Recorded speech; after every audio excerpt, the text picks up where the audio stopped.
지금부터 공감이 사람다움을 만든다라는 주제로 박승현 조선대학교 교수님의 강의를 듣도록 하겠습니다. 아주 귀한 분을 모셨는데 참 너무 무례하게 저희가 25분만 부탁드렸어요. 너무 참 아깝기도 하고, 근데 다음 기회에 한번 좀 길게 모실 수 있도록 했으면 좋겠고요.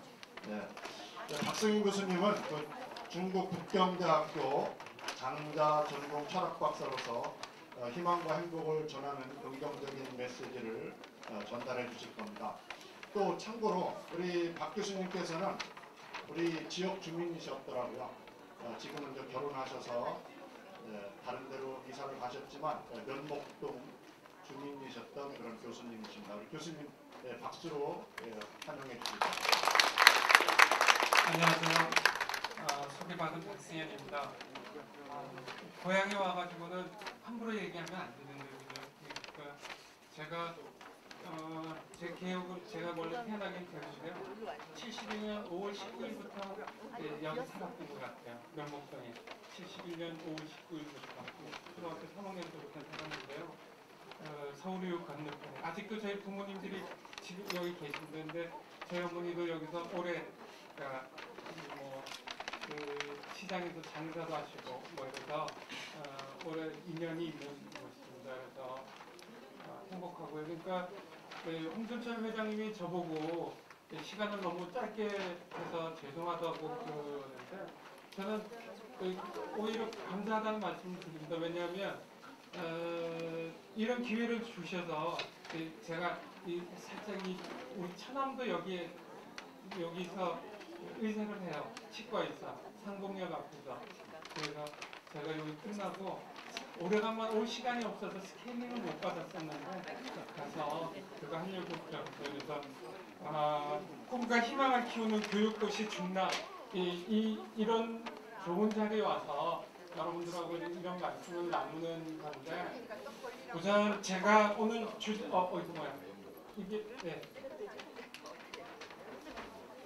그러니까 공감이 사람다움을 만든다는 얘기를 하는 거고요. 그러면 이제 조선대학인데 제 전공은 우선 저는 중앙대학교 철학과를 나와서 북경대학교 가가지고 92년 한 99년까지 북경에서 놀다가 왔습니다. 그래서 장자 철학으로 공부를 좀 했고요.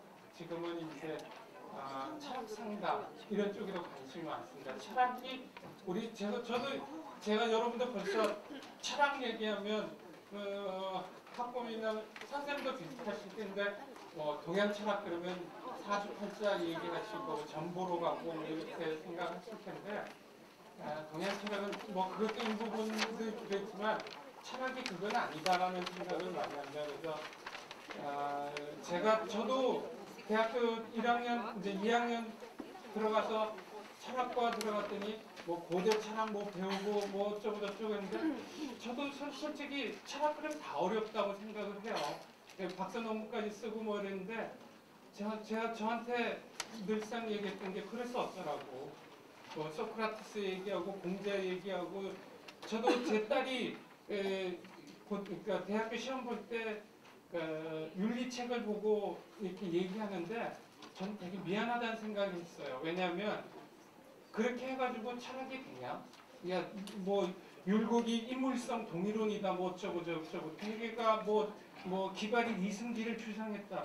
그래서 어쩌라고 이게 어떤 문제를 해결하는지 제대로 설명이 안 돼 있는 것 같아요. 그래서 저는 오늘 이제 선생님들 이런 자리에 와서 저 문장을 좀 얘기하는 거는 저건 대학에 있는 문제거든요. 신부대원이면 시불견하고 청이불문하고 시기부득입니다라는 얘기인데 지금 여기 계신 분들은 다 이제 마음이 딴 데가 있어서 제가 뭔 얘기를 안 들려. 왜? 그러니까 마음이 있지 않으면 청이불문 들어도 들리지 않아. 봐도 보이지 않아. 그 다음에 먹어도 그 맛을 모르는데 그 마음을 어떻게 잡느냐가 제일 중요한 것 같아요. 아이들에게도 저도 제 딸한테는 공부하라고 얘기 안 했어요. 그러니까 요 길 건너편 대학에 다니긴 해요. 그러니까 요 근처에 있는 대학을 다니긴 하는데 제 딸이 에게 공부하라는 얘기를 아빠 왜 중학교 때 보니까 지 안에서 이렇게 뒤돌아보니까 몇 명밖에 없는데 왜 그때 공부하라고 안 했어라고 얘기하더라고요. 근데 공부는 네가 하지 내가 하냐? 그러니까 제가 공부하지 못했던 이유 중에 하나는 공부하려고 그러면 우리 어머니가 공부해라 그래도 마음이 상해서 공부를 안 했던 것 같아요. 그러니까 뭔가 자기가 마음을 어떻게 내느냐가 상당히 중요한 작업인 것 같고 그 다음에 이제 인문학 우리가 지금 한 25분 동안 인문학 뭐 할 건데라고 물어보면 요새 인문학 되게 대학에서는 사라지는데 인문학을 왜 하는데라고 얘기하면 그죠? 철학한다라는 얘기도 이제 이겁니다. 그 중에 중요한 건데 철학은 어디서 시작하냐라고 얘기하면 이런 얘기 질문에서 시작된다는 얘기를 하고 싶어요. 우리에게 철학이 없는 이유가 뭐야? 라고 물어보면 우리는 질문이 없어요. 지금 여기 교육 때문에 다 나오시지만 교육개혁 제가 그러니까 이 정부에서 교육개혁 이렇게 얘기하면 제가 JR로 시작하는 얘기를 합니다. 지 하고 있네라고 합니다. 왜? 대학 교육이라는 것을 우리가 교육개혁이라고 얘기할 때 교육의 내용을 고민해 본 적이 없어요. 대부분 다 대학 입시를 얘기해요. 대학 입시. 그걸 이 교육개혁이라고 얘기하고 있으면서 한다는 것은 교육 자체를 포기하고 있는 거라고 생각이 들어요.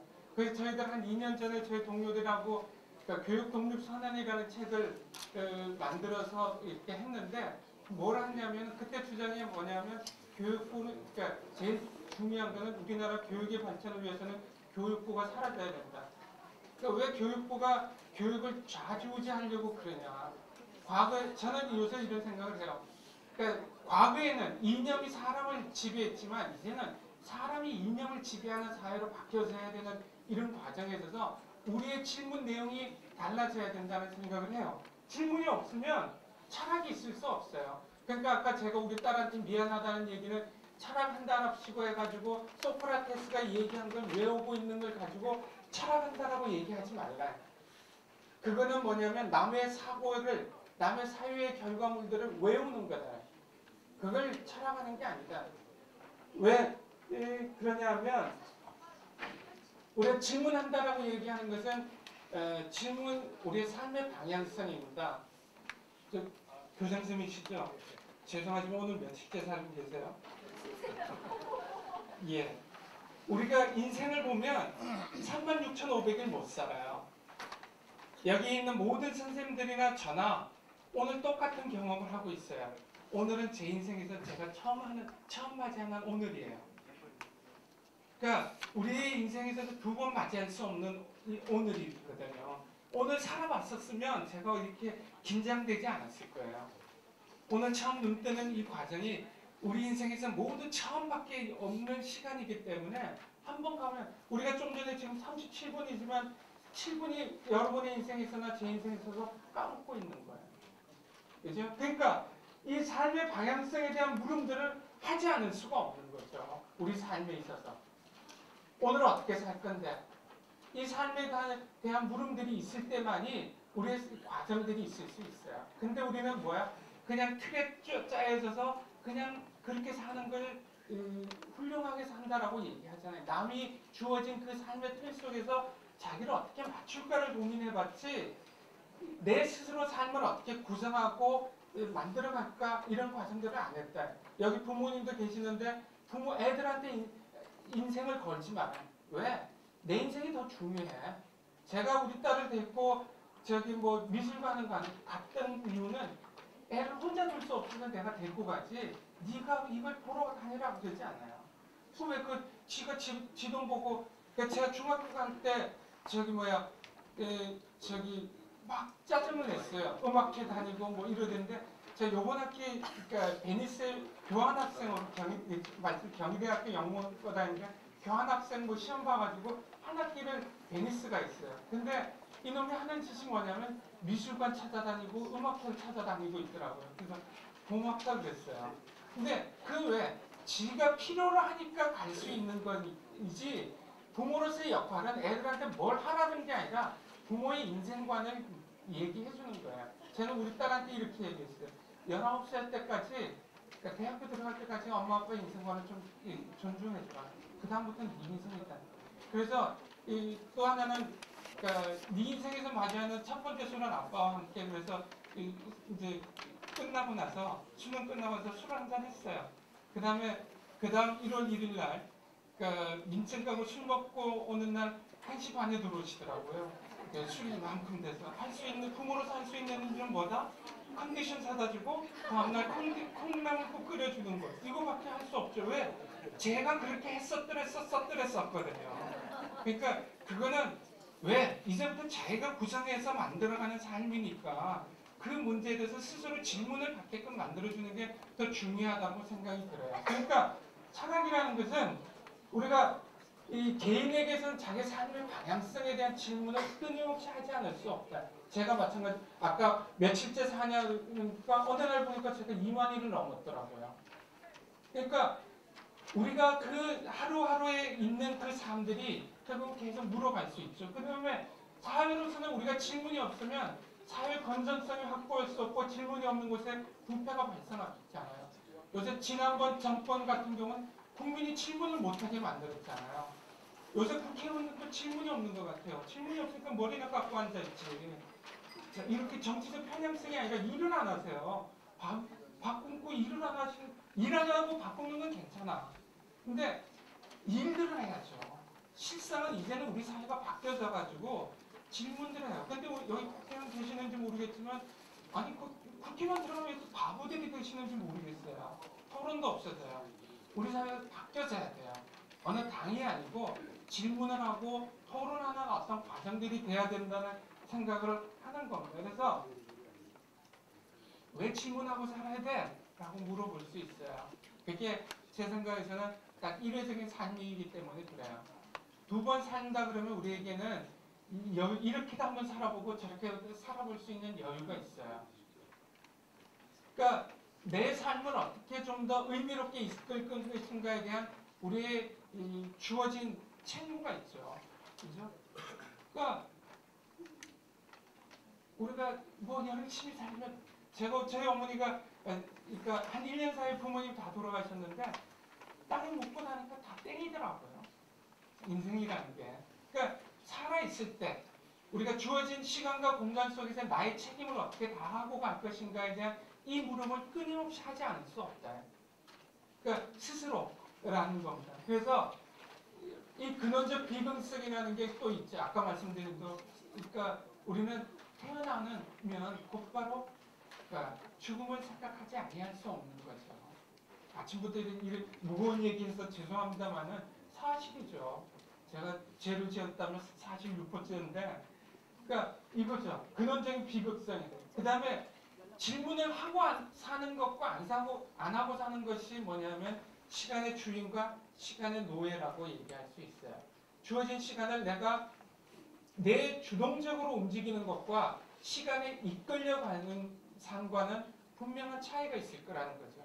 내가 어떤 내 삶의 그림을 그릴 것인가에 대한 얘기들을 하는 겁니다. 그래서 우리가 인간이 주어진 시간과 공간 속에서 어떻게 최선의 삶을 살 것인가에 대한 이 물음, 어떤 정당성을 확보할 것인가, 이 물음을 하는 것이 바로 철학하는 것이라고 얘기해요. 그렇게 본다면 우리는 우리 사회는 철학이 부재하다라고 얘기할 수 있어요. 그래서 현세에서 최선은 그죠? 이건 얘기했던 거고 그죠? 살아볼 여유가 없어. 그러니까 맨 마지막 우리에게 눈앞에 벌어지는 모든 장면은 일회적이죠. 선생님들하고 제가 여기서 만났지만 이게 처음이자 마지막 장면일 수도 있어요. 어느 다른 장소에서. 그래서 제가 대학교 1학년 애들한테 들어오면 꼭 숙제 내는 게 봄에 피는 꽃 31가지 내라.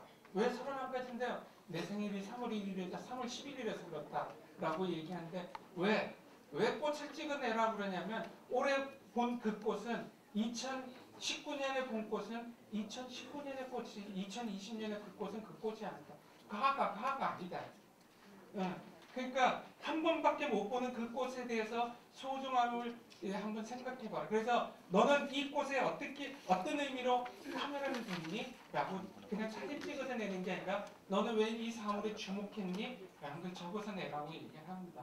그러니까 모든 삶으로 내가 어떤 의미를 둘 것인가에 대한 고민을 해볼 수 있죠. 스스로 그러라는 겁니다. 그래서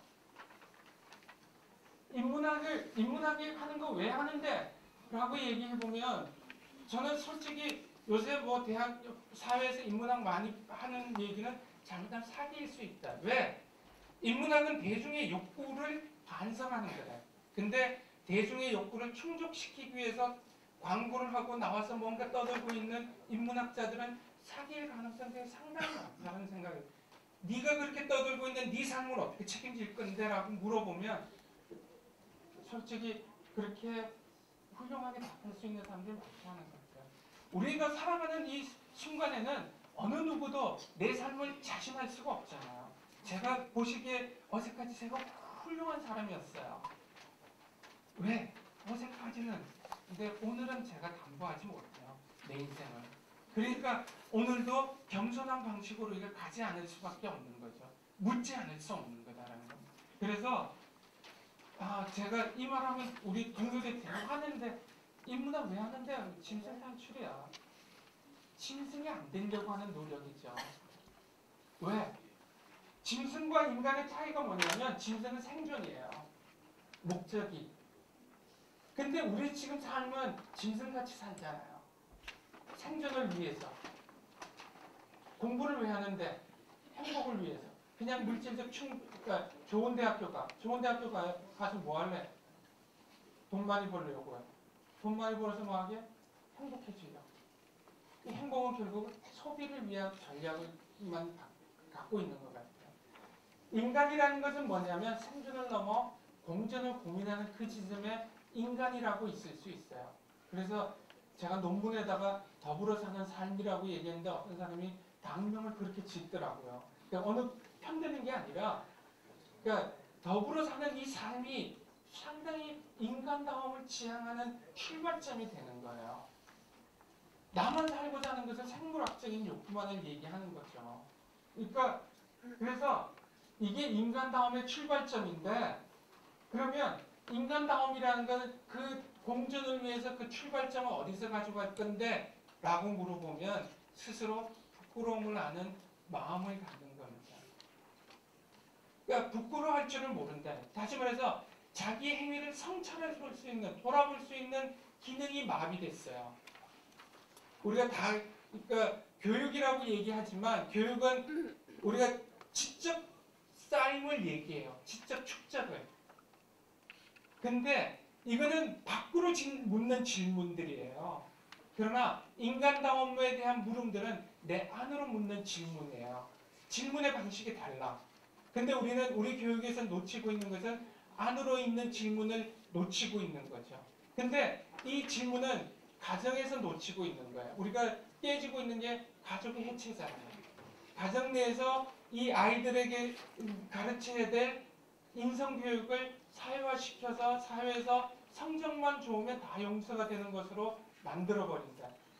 이걸 깨지 않으면 우리가 정말 위험하죠. 요새 판금 사는 사람들이 국회의원 하는데 난 머리 좋다고 생각 안 해요. 그 사람들. 왜? 암기력이 좋은 거야. 그냥 암기력 좋아서 사회에 자기 그렇게 와서 근데 요새 판사했던 사람들이 나와서 하는 제가 이런 표현을 써서 죄송한데 짓거리를 보면 국회의원이랍시고 해서 나온 짓거리를 보면 저런 사람 앞에 판결을 받은 사람들은 얼마나 억울했을까라는 생각을 하게 돼요. 판단력과 이런 것들을 갖추려면 밖으로 묻는 질문뿐만 아니라 나의 안으로 묻는 이 질문이 겸비돼야 돼. 근데 밖으로 묻는 질문은 내가 어느 사회의 지위를 획득하기 위한 고민을 했을 때 나의 영광이 타인의 이 고통을 얼마나 그러니까 누르고 있는지를 고민 안 하는 사람들이 너무 많대. 그러면서 사회 지도자라고 얘기하는 사람들이 늘어져 있다. 이게 우리가 짐승같이 사는 삶이라고 얘기해도 되는 것 같아요. 근데 결국은 뭐 할 건데 인간의 존엄성을 어떻게 확보할 건가의 고민이죠. 이 고민을 우리가 사람다움에 대한 얘기를 사람으로 그러니까 인문학은 물화시키는 거 아니에요. 인간을 물건 취급하지 않기 위한 노력이라고 얘기할 수 있어요. 물화. 그러니까 인문학은 반물화의 과정이라고 얘기할 수 있는데 우리는 지금 우리 자본주의 사회에 사는 인간들을 보면 다 물화시키잖아요. 소비 주체로 얘기하면서 인간들을 뭐 한다? 그냥 끊임없이 그러니까 부족한 인간으로 만들어. 왜? 그러니까 소비하게끔 만들기 위한 전략으로 물건 취급하고 있잖아요. 사람들은. 이걸 어떻게 극복할 건가가 우리 교육에 있어서 내용인 것 같아요. 그래서 부끄러움을 한다는 건 결국은 타인에 대한 고통을 스스로 공감하는 능력들이죠. 이게 상실된 것들이 짐승이라고 얘기하는 거죠. 짐승도 그렇지는 않아요. 근데 이게 우리가 지금 상실되고 자기의 어떤 기득권을 유지하기 위한 이 전략만을 세우고 있다. 그리고 남을 누르고 내가 어떻게 더 그러니까 지위를 높은 지위를 획득할 것인가에 대한 고민만 하고 있는 거죠. 그런 삶은 우리가 짐승이죠. 그러니까 우리 삶이 행복하지 않다라는 거예요. 우리 사회가. 더불어 삶을 나누는 이 과정들이 어차피 해봤자 이렇게 보면 인생이 큰 각도에서 좀 볼 필요가 있어요. 그래서 보세요. 짐승 차원 이거죠. 우리 딱 지금이잖아. 약육강식, 적자 생존의 논리만 적용되는 사회죠. 이게 무한 경쟁이죠. 그러니까 이 문학은 자존감의 회복인데 자존감은 이게 우리가 자존심과 이 뭡니까? 이 자부심과는 좀 달라요. 자존심과 자부심은 어쩌면 경쟁의식에서 나온 거예요. 자존심은 자기 존재를 그대로 존중해 주는 거예요. 자기를. 그래서 자기 존재를 있는 그대로 존중하는 사람은 우월감에 열등감에서 사로잡히지 않아. 그래서 잘나면 잘난 대로 못나면 못난 대로 자기를 온전히 인정하는 게 필요하다라는 겁니다. 그래서 상대적 빈곤감의 탈출 이게 상당히 중요한 것 같아요. 끊임없이 자기가 가지고 있는 것을 자기의 소중함을 다 놓치고 있는 거죠. 우리 흔히들 그러니까 수양한다라고 얘기해 동양에서 수양 공부를 한다라고 얘기하는데 그 궁극적인 목적이 어딜까라고 얘기한다면 자기 긍정이에요. 타인에 대한 배려와 존중 이게 나오기 위해서는 출발점이 어디야? 나에 대한 존중감이 있어야 돼. 이게 없어요. 이게 사라져요. 우리는. 그러니까 이걸 어떻게 키워줘야 될 건가 이 문제를 고민하지 않을 수 없어요. 교육에서도. 다 소중한 사람이에요. 내가 존재하는 이유는 이 세계를 존재케 해주는 원인이 돼요. 내가 사라지면 그죠? 선생님이 안 계신데 이 세계가 의미 있겠어요? 선생님한테? 본인이 있다는 이 자체가 세계를 존재케 해주는 하나의 원리로 작동할 수 있어요. 누구와도 바꿀 수가 없는 이 소중한 존재라는 겁니다. 그래서 아까 이건 노자에 나오는 이 얘기인데요. 2500년 전에 이걸 구분하고 있어요. 노자에서. 위학과 위도. 그러니까 위학이 위도 일손이에요. 위학은 학문, 지적인 학문은 날로 채워가는 과정들이지만 도를 공부하는 것은 날로 비움의 과정이에요. 다시 말해서 지식의 공부는 쌓아가는 것이지만 그거는 욕망의 축적과 함께 가요. 그러니까 나와 멀어져. 근데 도를 한다는 것은 결국은 나 자신에게로 돌아오는 안으로 묻는 질문이에요. 그 질문을 하기 위해서 그러니까 이 뭡니까 비움, 그러니까 인간 노릇하기 위해서는 자기 물음들이 필요하다는 겁니다. 그래서 그러니까 안으로의 질문이 되게 중요하다는 겁니다. 아직도 저에게는 2분이라는 시간이 남아 있습니다. 그래서 이겁니다. 학의 다리와 오리의 다리를 얘기하는데 이건 장자에서 오리의 다리가 짧더라도 늘려주면 근심이고 학의 다리가 길다면 자르면 그러니까 슬픔이다라고 얘기하는데 아까 자기 긍정이라는 게 있습니다. 모두 다 중요한 건 내가 의지로 바꿀 수 없는 건 받아들이고 의지로 발현할 수 있는 것을 어떻게 책임의식을 갖고 실현할 건가에 대한 이 고민을 해야 된다. 이 자기 긍정이라는 표현이 여기서 쓰이는 겁니다. 그래서 이건 장자 얘기인데 유용지용과 무용지용. 그러니까 우리는 일상생활에서 쓸모 있음에 있어서 쓸모 있음만 보는데 역으로 보면 장자가 보려고 하는 것은 쓸모 없음에서 쓸모 있음을 볼 수 있는 지혜를 얘기해 볼 수 있다라는 겁니다. 그래서 관점에서는 새로운 가치로의 이해, 실천 이것이 상당히 중요하다. 인문학 왜 하는데 결국은 관점의 전환이고 질문을 왜 하는데 어제처럼 살지 않기 위한 나에 대한 도전이라고 얘기할 수 있어요. 그래서 이거는 이 중용에 나오는 얘기인데 이겁니다. 인일능지 기백지, 인식능지 기천지. 그러니까 남이 한 번에 성공하면 나는 한 10번을 하려고 하는 각오, 남이 10번에 성공하면 나는 1000번에 하려고 하는 이런 각오로 움직여 간다면 자기 개선이 된다라는 것을 얘기합니다. 끊임없이 자기 얘기를 하는 겁니다. 아직 6분이 안 돼서 마지막 하나만 얘기할게요. 이거는 이 사회가 남전 원중식이라는 분의 작품인데요. 마철자라는 겁니다.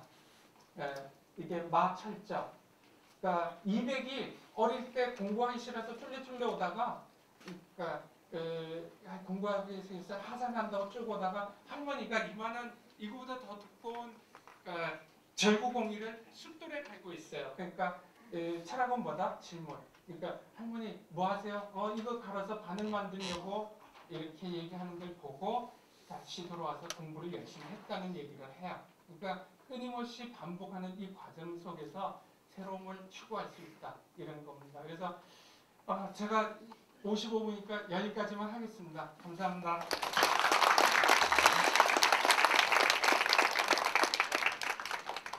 네, 지금부터 중랑교육발전협의회 15周年을 축하하는 기념과 정기총회를 시작하겠습니다.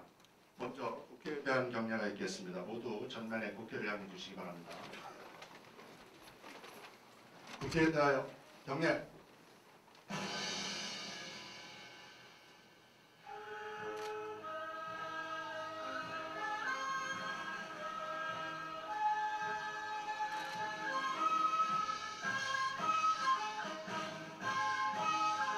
나는 자랑스러운 태극기 앞에 자유롭고 정의로운 대한민국의 무궁한 영광을 위하여 충성을 다할 것을 굳게 다짐합니다.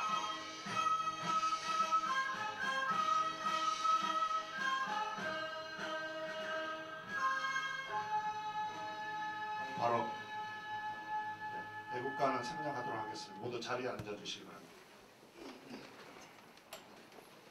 네, 다음은 2019년도 중랑교육발전 및 학교교육활동 수교 및 개인에 대한 구청장, 국회의원, 의장, 표창장 수여가 있겠습니다. 표창장 신현고등학교 교사 김명숙님. 계약께서는 평소 교육에 대한 남다른 관심과 애정으로 중랑교육 발전을 위해 헌신적으로 봉사하시어 꿈과 희망을 키우는 교육도시 중랑을 만드는 데 이바지한 공이 크므로 이에 표창합니다. 2019년 12월 13일 중랑구청장 유경기.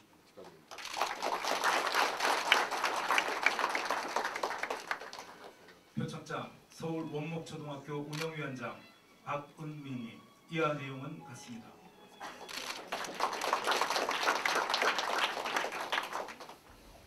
표창장 서울 면남초등학교 귀교는 평소 투철한 교육관으로 중랑교육 발전을 위해 헌신적으로 봉사하시어 꿈과 희망을 키우는 교육도시 중랑을 만드는 데 이바지한 공이 크므로 이에 표창합니다. 2019년 12월 13일 중랑구청장 유경기.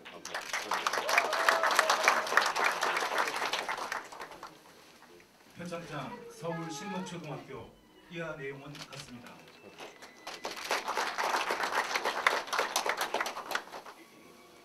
표창장 동원중학교. 이하 내용은 같습니다.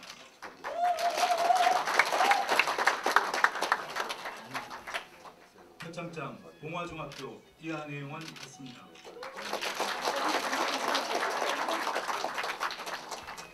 표창장 용마중학교. 이하 내용은 같습니다.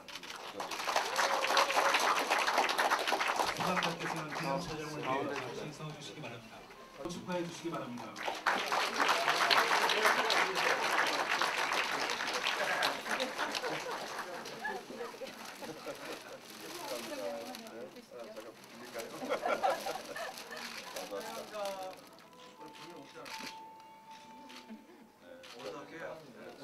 네, 감사합니다. 수상자께서는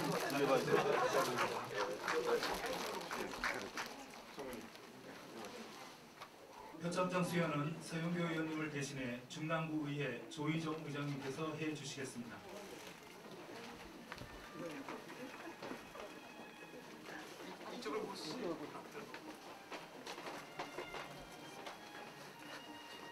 제가 대신 표창장 중화중학교 학부모 회장 최경환님, 기하께서는 평소 교육에 대한 남다른 관심과 애정으로 중랑교육 발전을 위해 헌신적으로 봉사하시어 꿈과 희망을 키우는 교육도시 중랑을 만드는 데 이바지한 공이 크므로 이에 표창합니다. 2019년 12월 13일 국회의원 서영교. 표창장 연목고등학교 귀교는 평소 투철한 교육관으로 중랑교육 발전을 위해 헌신적으로 봉사하시어 꿈과 희망을 키우는 교육도시 중랑을 만드는 데 이바지한 공이 크므로 이에 표창합니다. 2019년 12월 13일 국회의원 서영교. 축하드립니다. 표창장 회원여자고등학교 이하 내용은 같습니다.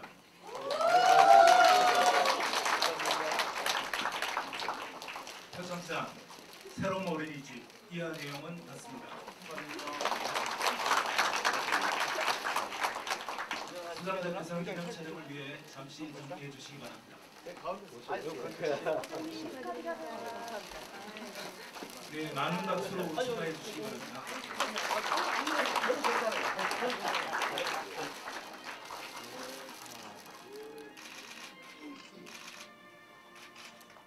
네, 감사합니다. 수상자께서는 자리로 돌아가 주시기 바랍니다. 다음은 국회의원 박홍근 의원님 표창이 있겠습니다. 수상자께서는 앞으로 나와 주시기 바랍니다. 표창장 수여는 박홍근 의원님을 대신해 중랑구의회 최경보 행정재경위원장님께서 해주시겠습니다. 표창장 대한교육신문 취재부장 기자 노현승님, 기하께서는 평소 교육에 대한 남다른 관심과 애정으로 중랑교육 발전을 위해 헌신적으로 봉사하시어 꿈과 희망을 키우는 교육도시 중랑을 만드는 데 이바지한 공이 크므로 이에 표창합니다. 2019년 12월 13일 국회의원 박홍근.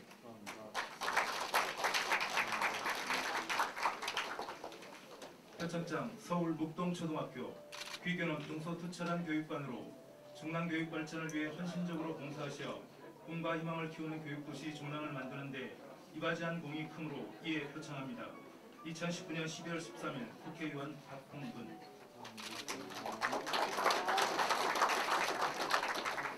표창장 서울 목현초등학교 이하 내용은 같습니다. 표창장 서울 신현초등학교 이하 내용은 같습니다.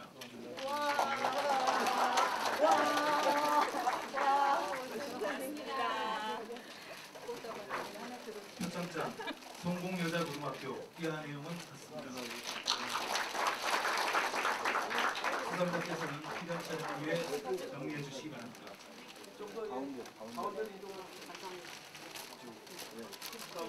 네, 많은 박수로 축하해 주시기 바랍니다.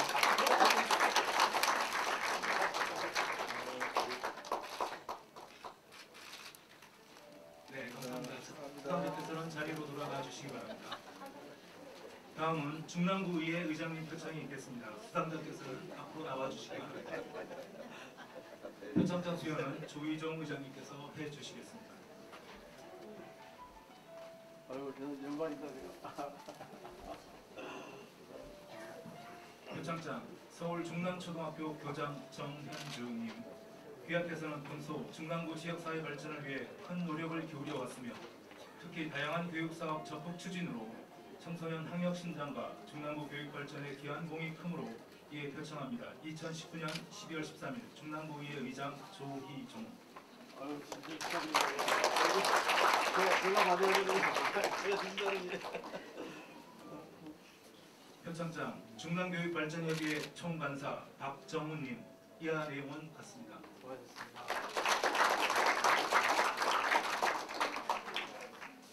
표창장 서울 세솔초등학교 귀교는 참된 초등교육 실현을 위하여 헌신 노력하였으며 특히 중랑구 교육 지원 사업 적극 추진으로 청소년 인성 함양과 교육 환경 개선에 기여한 공이 크므로 이에 표창합니다. 2019년 12월 13일 중랑구의회 의장 조희종.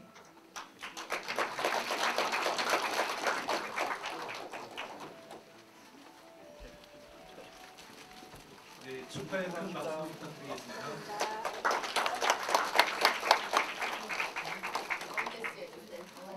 괜찮아요.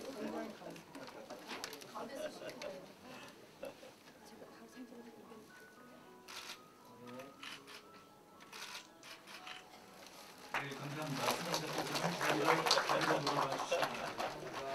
이상으로 교육발전 유공부민 및 기관에 대한 표창장 수여식을 모두 마치겠습니다. 감사합니다.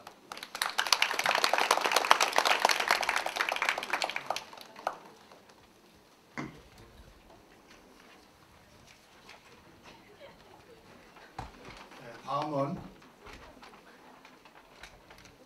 우리 중랑교육발전협의회 회장님이신 홍순철 회장님께서 오늘 참석하신 대변을 소개해 주시고 인사 말씀도 해주시겠습니다. 우리 회장님께서는 중랑구청과 그리고 학교기관의 교장선생님 그리고 지역의 학부모님들과 늘 유기적인 관계를 구축하고 계시고 우리 지역 학생들의 학력 증진과 행복한 학교 생활을 위해서 노력하고 계십니다. 네, 우리 감사의 박수와 격려의 박수 부탁드리겠습니다.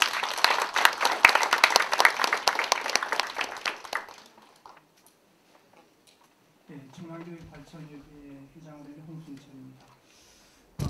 저도 직전에 신현고등학교 교장을 했는데 벌써 세월이 10년이 지났네요. 제가 올해 나이가 73, 내년에 74이 되니까 상당히 오랜 세월이 지났죠. 그럼에도 불구하고 계속 회장을 하니까 미안도 하고 좋은 분이 나서서 좀 했으면 어떨까라는 생각을 가끔 해봅니다. 그럼 오신 분들을 좀 소개해 드리도록 하겠습니다. 먼저 행복한 미래, 새로운 중랑을 모토로 꿈과 희망을 키우는 명문교육도시 중랑을 정책으로 삼으시고 교육 만족도 100%를 만들기 위해서 애쓰고 계시는 유경기 구청장님이 나옵니다.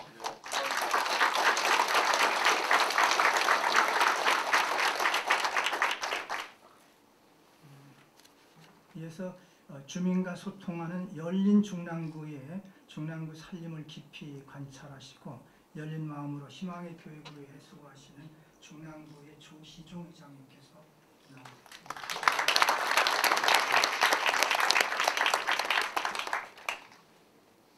그 옆에 계신 분이 같은 마음으로 교육을 해서 도와준 조성현 부의장.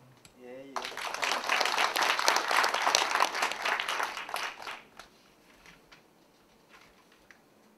그다음에 행정재경위원회 위원장으로 계시는 최경호 수고하셨습니다. 오늘 원래 국회 교육위원회 중랑을 소영교 국회의원님하고 그다음에 중랑을 박홍근 의원님께서 나오시게 됐는데 지금 의총이 지금 열리고 계신데 저기 사무국장님이 나오셨네요. 제가 성함을 적어놓지 않아가지고 우리 사무국장님.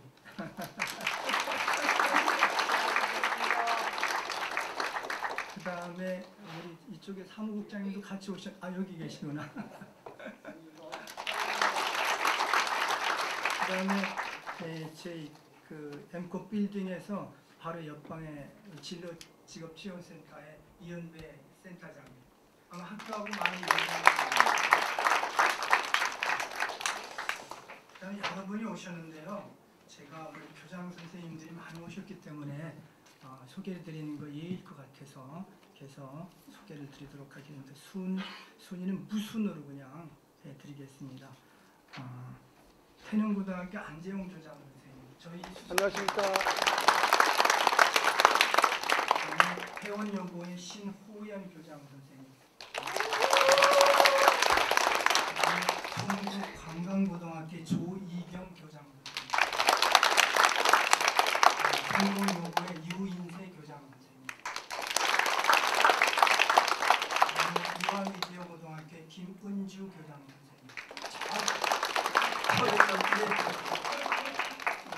그 다음에 면목고등학교의 송교장 선생님 지금 대구에서 연수를 받고 계셔가지고 교감 선생님 오신 것 같은데 박정규 교감. 그다음에 중화고등학교 전용각 교장 선생님은 계셨는데 오늘 교직원 연수로 지금 떠나셔서 여기까지 오셨다가 바로 명함만주로 가셨어요. 그 다음에 신현고등학교 오성근 교장 선생님. 100% 참여하신 것 같고요. 그 다음에 중학교의 그 영란여중의 이은미 교장 선생님이시고. 아, 좋지요. 그 다음에 태릉중학교 이경선 선생님, 용마중학교 유민석 교장 선생님. 어린이중학교 조풍호 교장 선생님. 저희 영원한 파트너 중화중학교의 사무국장 백혜려 교장 선생님. 조직 생활하면서 제가 꼭 세 분을 만났어요. 같은 직장에서. 그 다음에 동원중학교의 정덕재 교장 선생님. 교감 선생님도 같이 오신 것 같은데 조현순 교장 교감 선생님도 있었는데 그다음에 동아중학교 유미경 교장 혹시 동원한 건 아니시죠? 혹시 중학교 빠뜨린 학교가 혹시 있을까요? 혹시 없나요? 그 다음에 초등학교입니다. 중흥초등학교 최윤지 교장 선생님. 연남초등학교 김재석 교장 선생님. 북한초등학교 김민선 교장 선생님. 중흥초등학교 윤정원 교장 선생님. 중앙초등학교 정현주 교장 선생님. 근데 교감 선생님도 같이 오신 거예요. 이정재 교감 선생님 아까 보이시던데. 아, 저기 아마 이 정현주 교장 선생님은 명목초등학교 교장하다가 이제 올해 중앙초등학교에 가셨는데 학교에 배구고 학생들 때문에 엄청나게 고민을 마셨는데 아이들이 배구고가 해결이 됐거든요. 태릉중학교로 간다고 얘기를 들었거든요. 참 고생 많으셨다고 들었고요. 우리 구청장님이 너무 많이 도와주셔가지고 늘 감사하다는 얘기를 하십니다. 그 다음에 새솔초등학교의 이정미 교장 선생님.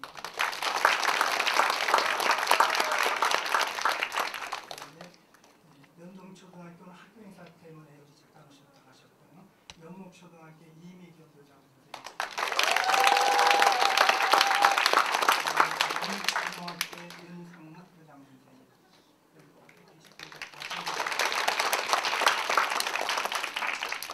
학부모님하고 어울리는 게 더 좋으신 거예요. 그 다음에 면중초등학교 장원경 교장 선생님. 교감 선생님 아까 윤정수 교감 선생님도 아까 보이시는데 그렇죠? 네, 여기 교감 선생님 계시고요. 초등학교 박민현 교장도 아까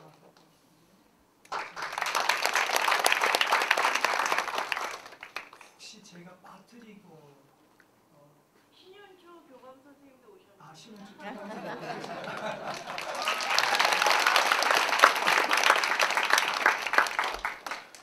여기 우리 간사들하고 안 적어줬으니까 이따가요 제가 말씀을 드릴게. 일부러 뺐는지 아니면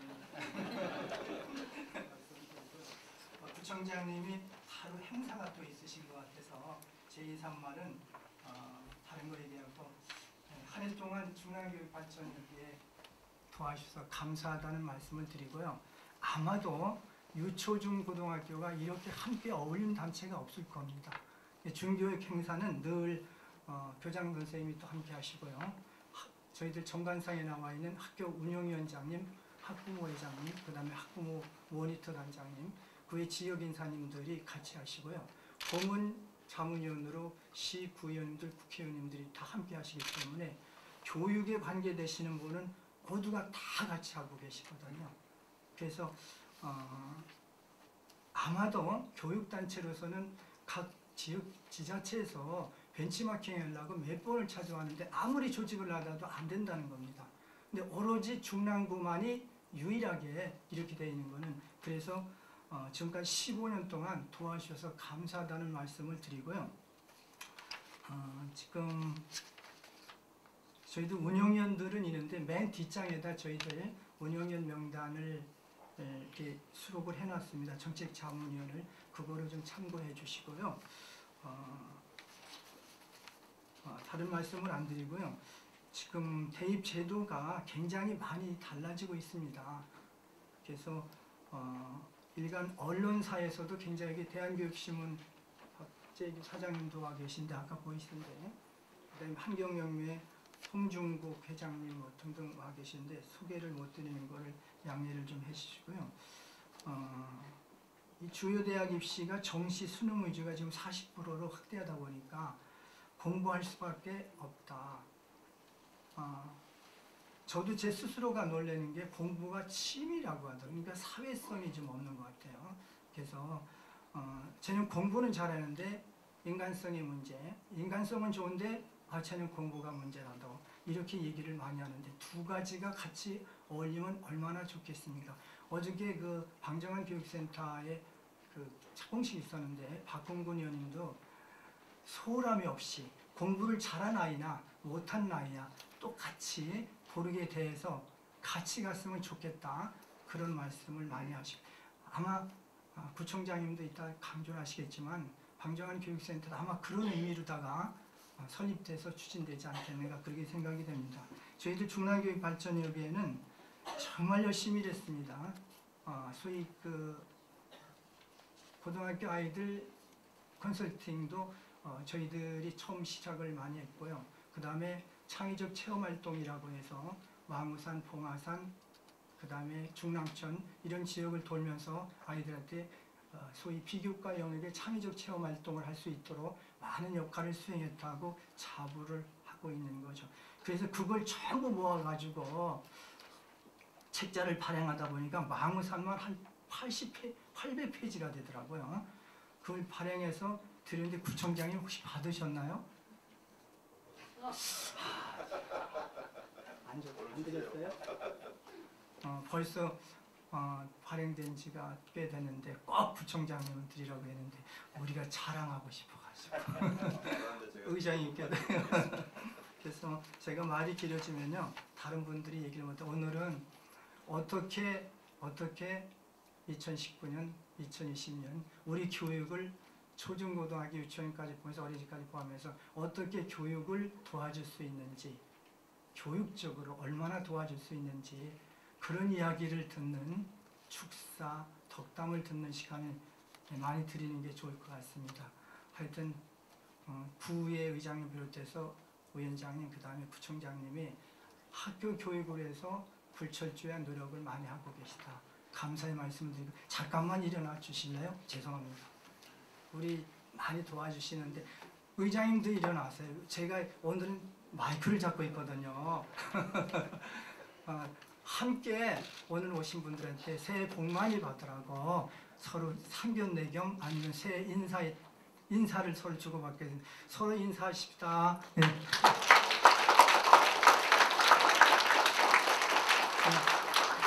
그 다음에 늘 도와주니까 감사하게 생각하고 제 얘기를 여기서 마무리 제가 좀 더 해야 되는데 더 길어지면 좋지 않거든요. 그래서 다들 도와주실 것 같고요. 내년에도 많이 도와주시도록 부탁을 드리고 저 행사에 꼭 많이 참여하시도록 그 다음에 또 한 가지만 오늘 여기 학부모님들 운영위원장님, 학부모회장님, 모니터단님, 지역 인사님들이 많이 오셨거든요. 함께 고맙다는 말씀을 드려서 제가 혼자라도 박수를 치겠습니다. 고맙습니다.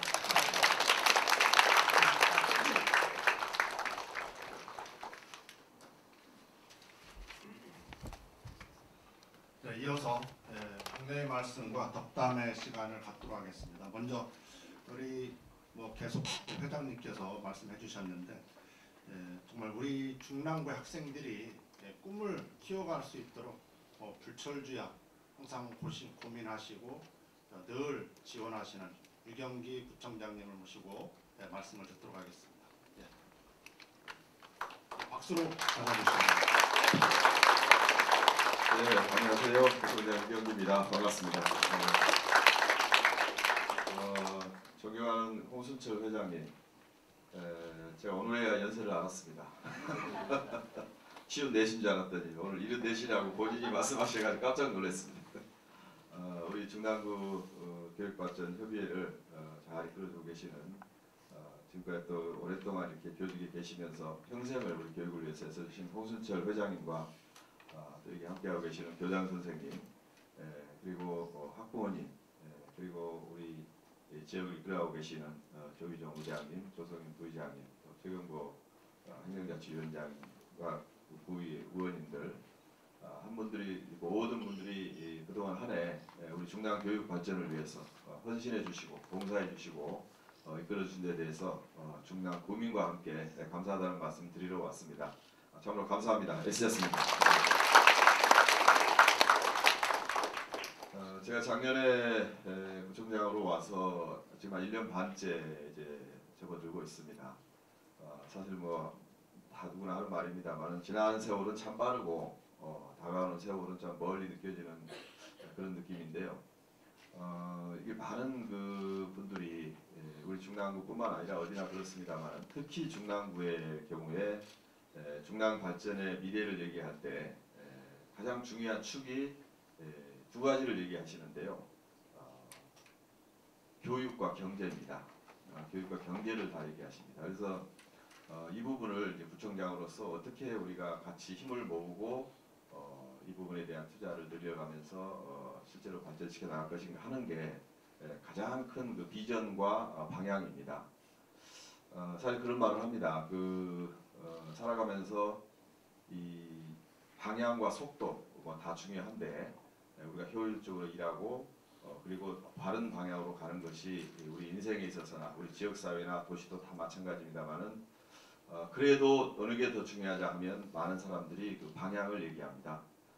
우리가 그 중남 교육의 발전, 그 교육은 특히 여기 계신 그 교장 선생님들, 초등학교 교장 선생님들 다 교육의 평생의 전문가님 듯이해서 제가 뭐 불도저 앞에서 삽질하지는 않겠습니다.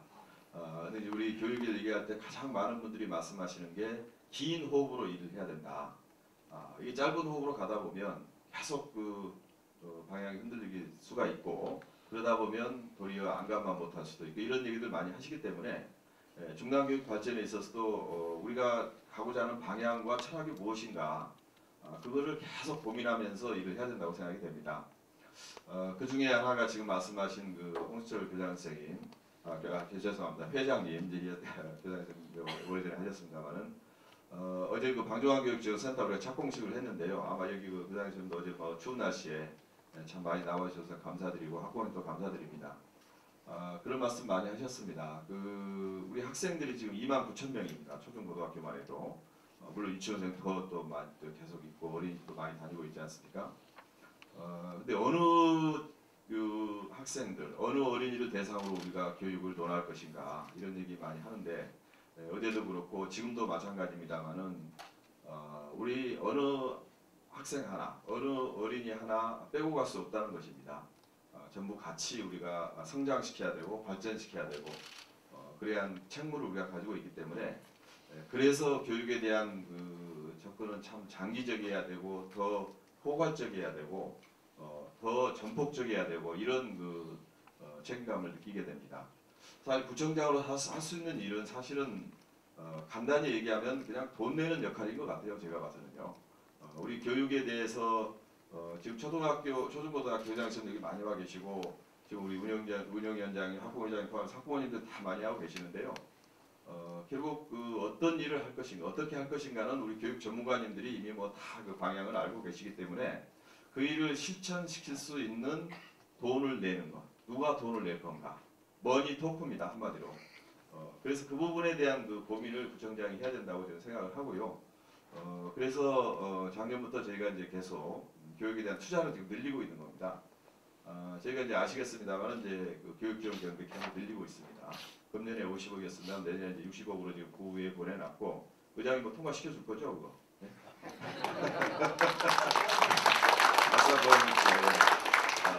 공개적으로 제가 이거 이제 말씀드려서 죄송합니다만 그리고 내년도에 이제 70억, 그다음 80억까지 일단 인근에 올리는 걸 목표로 그냥 뭐 굴하지 않고 갈 겁니다. 저희는 그렇게 하게 되는데요.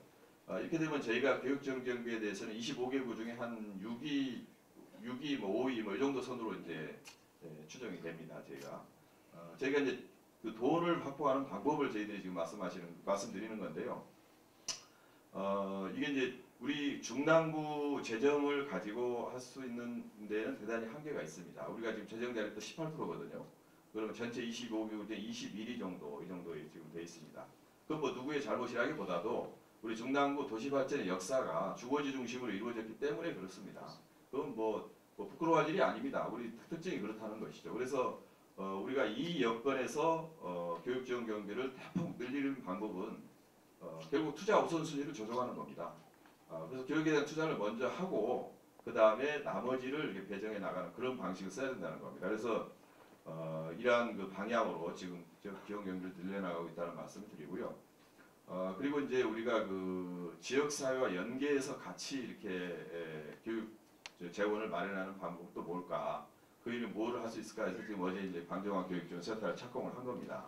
이제 73억이 투자가 되는데 물론 이제 절반 이상은 구가 내고 또 시에서도 한 30억 정도 받습니다. 이렇게 해서 교육지원센터는 자치구 최대 규모로 이제 착공을 했고 내년 완공해서 그 다음에부터 이제 운영에 들어갈 텐데요. 이러한 그 자치구가 스스로 할 수 있는 교육 인프라 그 부분에 대해서 우리가 투자를 해서 만드는 겁니다. 그렇게 해서 만들어갈 생각이고요. 그리고 이제 또 할 수 있는 게 우리가 도서관 등 그 주민과 학생들이 같이 쓸 수 있는 인프라를 만드는 겁니다. 여기도 물론 돈이 많이 들거든요. 여기도 이제 저희가 직접 도서관을 만들기도 하고 그리고 저희가 참 고맙게 생각하는 거는 학교에 있는 도서관의 개방의 문제입니다. 지금 그 중화중학교하고 봉화중학교에서 이번에 그 주민을 위한 도서관으로 이렇게 개방을 해주셔서 참으로 감사드리고 백계령 교장선생님도 저기 와 계십니다만은 많은 분들이 참 좋아하세요. 근데 이제 교장선생들 입장에서는 고민이 있을 겁니다. 저희도 충분히 이해하고요. 그거를 개방했을 경우에 초래될 수 있는 여러 가지 리스크 요인들이 있지 않습니까? 그 부분들을 우리가 같이 해결해 가면서 주민들과 같이 있을 수 있는 방향으로 또 쓰게 되면 투자는 물론 많이 하되 기존에 있는 그런 또 인프라를 많이 활용할 수 있는 방향으로 가게 되면 좀 더 효율적으로 교육 인프라를 이렇게 넓힐 수 있지 않냐 그런 그 방향으로 저희들이 일을 하고 있는 것입니다. 그렇게 해서 중랑구청의 입장에서 우리가 일반 행정 조합 행정기관이잖아요. 제 입장에서는 오늘 뭐 교육청에서는 오시지 못했습니다만은 박혜작 교육장님도 뭐 전폭적으로 지금 중랑교육에 대해 지원을 하고 계시는데 교육청과 학교의 공교육 시스템에 의해서 이루어지는 교육은 그대로 전폭적으로 가되 그거는 각 구별로 큰 차이가 있을 수 없지 않겠습니까? 그리고 결국은 이제 우리 일반 행정기관인 구청 그리고 우리 학부모님들, 가정, 지역사회 여기에서 어떻게 힘을 모으느냐가 어떤 교육의 수준과 질을 이제 결정하게 될 텐데 그 부분에 있어서만은 중랑구가 가진 여건은 자체적인 자족력 자체는 그렇게 크진 않더라도 우선순위를 조정을 해서 여기 집중적으로, 지속적으로, 장기적으로 아주 포괄적으로 계속 지치지 않고 투자를 해나가야 되는 게 우리가 해야 될 일이다 저는 그렇게 생각하는 겁니다. 그래서 저희가 이제 우선 그 지금 중랑구 예산이 작년에 5,500억이었습니다 전체로. 금년에 이제 6,500억이었는데 한 해 한 1,000억 늘린 예는 그렇게 많지 않습니다. 다른 구의 경우에도. 그리고 내년도 예산은 지금 7,500억으로 편성을 해서 구의회에 보내놨습니다. 그래서 의원님들이 지금 뭐 새벽 5시까지 뭐 심의하고 막 이렇게 하고 계시는데 엄청 지금 칼질을 했다가 붙였다가 막 계속 그러고 계시는데요. 지금 우리가 이제 그걸 뭐 또 주민의 대표 입장에서 잘 심의해 주실 거라고 생각이 되고요. 중요한 것은 우리는 자주도가 중요한 게 아니라 예산의 총계 규모가 중요하다고 보는 것입니다. 그 차이는 사실은 서울시가 됐든 중앙정부가 됐든 외부 재원을 우리가 여기에 투입하는 겁니다. 그래서 지금 다행히 그래도 중랑구는 중랑구 발전을 위한 재정 투자에 서울시 그리고 중앙정부가 적극적으로 나서주고 있습니다. 그만큼 우리가 지금 그 재정 여건이 좀 부족한 것이 사실이고 앞으로 해야 될 일은 많고 그렇기 때문에 재정 투자의 명분이 반드시 있는 겁니다. 중랑구에는. 그래서 그러한 부분을 다 공유를 해가면서 재정 규모를 지금 늘려가고 있고요. 조만간 몇 년 내에 저희가 1조 시대를 열려고 합니다. 중랑구 재정을. 그렇게 해야 우리가 아까 말씀드린 돈줄 역할, 우리가 재정 투자의 몫을 우리가 반드시 확보해야 되는 역할이 확보가 되면 저는 중랑 교육은 반드시 발전과 미래가 있다 그렇게 생각하는 것입니다.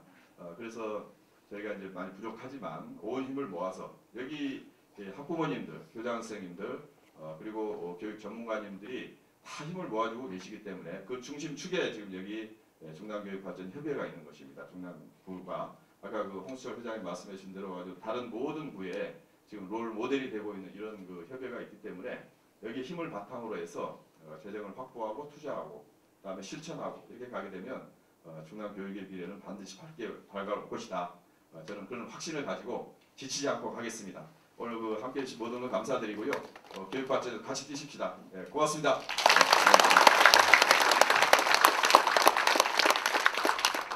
중남구 경제 활성화하고 교육 발전을 위해서 정말 힘을 내시라고 격려의 박수, 응원의 박수 한번.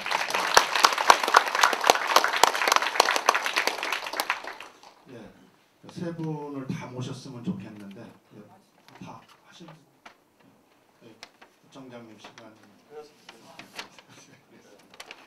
예, 먼저 주민과 소통하는 중남구의 조희정 의장님의 말씀을 듣도록 하겠습니다. 네, 박수로 맞이해 주십시오. 네, 안녕하십니까. 중남구의 의장 조희종입니다. 여러분 반갑습니다. 먼저 또 이렇게 2019년도를 보내고 또 희망찬 2020년을 준비하기 위해서 중남구 교육발전협의회 15주년 기념 연수 정기총회를 가지게 된 것을 진심으로 축하를 드립니다. 아울러서 이렇게 뜻깊은 행사를 또 우리 여러 교장 선생님들, 여러 학부모님들 모시고 행사를 준비해 주신 우리 홍순철 회장님과 또 우리 백효룡 교장 선생님, 관계자 여러분들께 우리 중남구 의회를 대표해서 진심으로 깊은 감사와 수고의 말씀을 드립니다. 조금 전에 우리 구청장님께서 말씀하셨듯이 우리 중남구 의회는 지금 현재 예산 심의 중에 있습니다. 그래서 지금 의원님들이 전체 참석을 좀 못했다는 말씀을 드립니다. 오늘 이렇게 뜻깊은 정기총회를 통해서 서로 화합하고 정을 나눔으로써 우리 중남구 교육발전협의회가 날로 발전되리라 믿습니다. 그동안 여기 계신 모든 분들께서 정말 헌신적으로 노력하셨기 때문에 우리 중남구의 교육이 향상되고 우리 학생들 또한 편안하고 좋은 환경 속에서 학업할 수 있다고 생각을 합니다. 앞으로도 우리 중남구 의회에서도 더욱더 관심을 가지고 교육 발전을 위해서 우리 유경기 구청장님과 함께 최선을 다하겠습니다. 그리고 오늘 특별히 또 한 해 동안 수고하시고 표창 받으신 분들 진심으로 축하드립니다. 예, 우리 축하 받으신 분께 박수 한번 부탁드릴까요? 예, 축하드립니다. 다시 한번 수고하신 모든 분들께 감사의 말씀을 드리고 금년 한 해도 이제 저물어 갑니다. 계획하셨던 일들 마무리 잘하시고 오늘도 귀한 시간 또 자리를 함께해 주신 모든 분들의 가정에도 건강과 행복이 늘 함께 하시기를 기원드립니다. 그리고 오늘 이 시간에는 또 서영교 국회의원님과 박홍근 국회의원님이 참석을 하셔서 또 축하도 드리고 또 표창도 해드려야 되는데 대신 표창했습니다만은 국회 일정상 못 오시고 여러분들께 꼭 축하드린다는 말씀을 꼭 전해드립니다. 새해도 복 많이 받으십시오. 고맙습니다.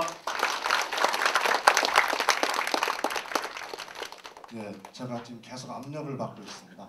구청장님께서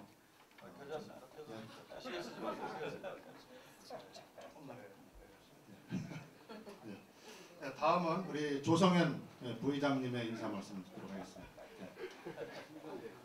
예, 짧게 하겠습니다. 조성현 부의장입니다. 고맙습니다. 뭐 짧게 하겠습니다. 여러분 정말 고생 많으셨습니다. 우리 홍순천 회장님 비롯해서 오늘 참석하신 교장 선생님, 교감 선생님, 또 어린이 원장님, 또 우리 학부형 여러분들 오셨는데 정말 한 해 동안 고생 많으셨다 이렇게 말씀을 드리고요. 우리 유경기 구청장님 일 잘 하고 계시지 않나요? 잘하고 있죠? 네, 아까 교육 지원비에 대해서 말씀이 계셨는데 한때는 그 교육 경비를 인상하는데 의견이 지금 대립이 된 적도 있습니다. 여러분 아시잖아요. 근데 지금 우리 의회가 8대고 민선으로 하면 구청장이 7기인데 우리 유경기 구청장께서 교육에 관한 한 이야기하시면 우리 조희정 의장님이 아주 그 17명 우리 의원들한테 우리 이견이 거의 없을 정도로 지금 전폭주로 지원을 하고 있습니다. 그래서 여러분들이 함께 하시면 이런 일들이 있다 이렇게 말씀을 드리고 내년에도 우리 홍순철 회장님을 비롯해서 여러분들이 이렇게 함께 하시면 아마 유경구청장께 더 아마 지원하지 않을까 이렇게 생각이 되고요. 우리 내년을 기다리면서 여러분들 한 해 고생 많으셨습니다. 고맙습니다. 네, 마지막으로 우리 최경부 위원장님 답변 부탁드리겠습니다. 여기 모이신 우리 선생님들께서 중량의 교육 발전의 미래가 있고 우리 아이들의 희망이 있다고 저는 생각합니다. 저희들도 힘 보태겠습니다. 올해 한 해 수고하셨습니다. 고맙습니다. 그리고 사랑합니다. 고맙습니다. 구청장님께 시간을 넘기시면서까지 같이 해주셔서 감사하고요. 네, 우리 의원님, 구청장과 의원님들을 이제 보내드리도록 하겠습니다. 예산 심의를 지금 중이세요. 그다음에 최경부 의원이 교육 거기 예산 맡으신 분이거든요. 그러니까 네. 박수 부탁드립니다. 네.